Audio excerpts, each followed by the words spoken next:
નમસ્કાર દર્શક મિત્રો, આપ જોઈ રહ્યા છો અર્થ પડકાર ન્યૂઝ. તારીખ 27/9/2024 શુક્રવારના રોજ બોરડી પ્રાથમિક શાળા ખાતે બાયડ તાલુકા કક્ષાનું બાળ વૈજ્ઞાનિક પ્રદર્શન બાયડ તાલુકા પ્રાંત સંઘ પ્રમુખ શ્રી શરદભાઈ પટેલ, બાયડ તાલુકા શૈક્ષિક સંઘ પ્રમુખ શ્રી અનિલભાઈ પટેલ, સામાજિક અગ્રણી શ્રી દૌલતદાદા, એચ.ટાટ સંઘ રાજ્ય સંગઠન મંત્રી શ્રી વિશાલભાઈ પટેલ, બાયડ તાલુકા એચ.ટાટ સંઘ પ્રમુખ શ્રી ગોપાલભાઈ પટેલ તથા તમામ સંઘના મંત્રીઓ અને બીટ કેની તમામ તથા બાયડ તાલુકાની વિવિધ શાળાઓના આચાર્યો, શિક્ષક અને વિદ્યાર્થીઓની હાજરીમાં યોજાયું, જેમાં બાયડ તાલુકાની 82 શાળાઓના બાળ વૈજ્ઞાનિક દ્વારા વિજ્ઞાન અને ગણિતના 97 પ્રોજેક્ટ રજૂ કરવામાં આવ્યા.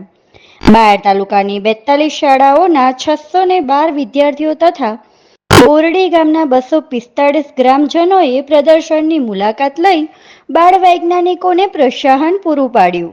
રિપોર્ટર મુકેશ શાહ, બોટાદ.